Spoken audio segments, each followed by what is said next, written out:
Good afternoon, guys. Ito yung pang ano natin, pang 5 unit na ipupwesto ko. So waiting na rin ang may-ari.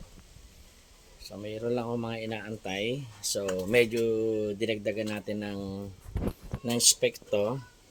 Ito yung para sa hangin papunta dito, dito sa tingto, sa Y. So ito naman yung para sa bomba ng hangin, bomba ng gulong. So, yan, bomba ng gulong. At the same time, yung panlinis ng motor, air, yung hangin. So, dalawa magiging purpose niyan. Dadami mga accessories niyan sa labas. So, gaya ng dati, nilagyan ko ng plywood dito sa likod. Likod naman to. So, dito ay ano pa rin, aero pa rin tayo. So, medyo malinaw na yung malalaman natin kung wala na siyang laman. So, dahil nga nasa likod ang opening natin, ito sa likod. So, nilagyan din natin ng bagong, dyan tayo magre-refill, parang chiminea. Konektado connected yan dito. Ayan, maganda sa labas. So, yan pa rin, wala na nagbago. Successful naman yung 4 na unit natin nasa pwesto na. So, dinagdagan ko lang to ng konting para magkaroon tayo ng hangin sa labas. Kaya ito ay 3 coin slot. Ayan siya. So ikakabit ko pa yung yung hose reel natin dito at saka dito. So ito yung loob.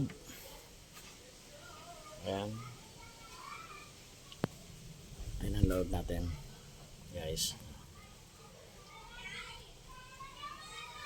Medyo maayos-ayos na, medyo malinis na ng konti. At kasi nababago pa unti-unti. So ito pa yung isa natin unit. Ayun, bibili ako ng bago. Yung una natin pinuwesto noong December 28 ay nagpapabukas na at wala yata daw siyang pera. So bukas bubuksan ko, i-update ko kayo. So yung isang motor na yun dito natin ipupwesto. Mas pinakitid natin. Ito ay ano lang, sir, mga ano lang to. Ang sukat nito ay 40 cm lang to. 41 cm. Tapos ang haba nito ay 90 cm. So mababa lang siya. Ang taas niya ay parang 4 feet ata to. Ang taas niya ay 120. Ayan. Dito natin ipupwesto yung mga coin slot. Mababa lang siya.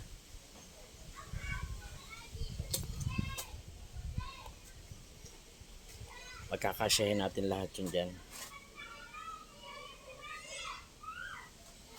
Yun lang mga sir.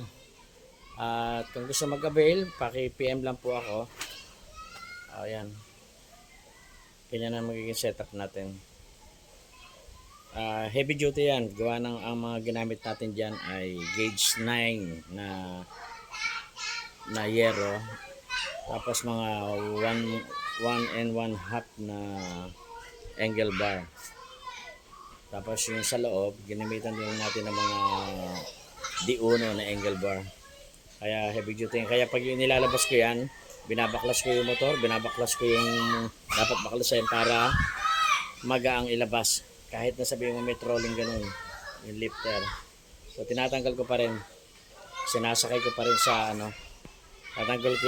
tinatanggal ko yung ito. Tinatanggal ko to. Lahat ng pwedeng bumigat. Ito hindi na, naka-setup na to Wala na, tinatanggal ko na lang yung laman.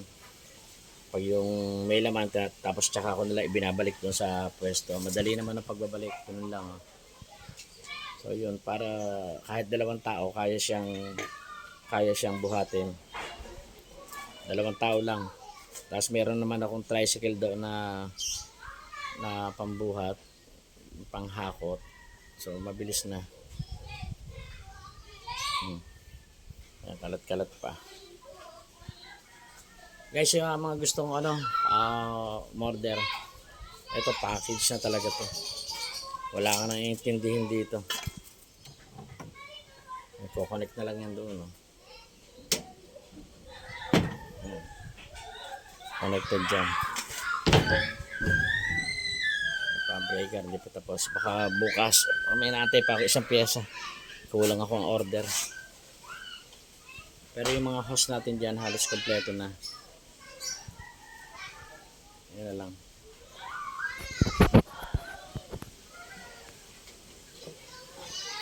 So mga bagong viewers, pakitingnan lang tong yung sistema. Hindi na po tayo magtitimpla-timpla ng shampoo. Ito pupunuin tayo ng shampoo to. Tapos yan, pagka napuno ng shampoo, bababayan dito. Ihigupin ng motor na to. Yan, yung motor na yan. Pagkahigop niyan, tatakbo yan dito sa loob. Pagtakbo niyan, kasi may tubig nga to, meron tong water stopper dito. Diyan, water stopper. So, popondohan natin to ng mga 250 ml. Kahit hindi 250 ml, kasi pagtagal naman, naiipon siya, papumi siya ng papumi. So, dire-diretso naman ang tubig natin dahil dito, connected yan dito sa drum na to, tapos connected din dito sa ating basurahan. Ang tawag dyan. Yan mo na, ang tawag dyan. Anyway, so yan, hindi na tayo magre-refill. Lahat yan tested na, 4 na naipwesto natin ganyan. So far, malaki ang gastos din dahil 4 na unit na yon. So, wala pang ganong bumabalik. But tomorrow ay magbubukas tayo at nire-request nung pwesto na magbukas na raw. Yun lang. At kanina na-request ko na nga yung kabatch nito na ganito din, same unit, na-pwesto ko na kanina. So na-i-upload ko na rin sa sa channel ko. Pa-subscribe na lang pag yung Maraming salamat sa inyo.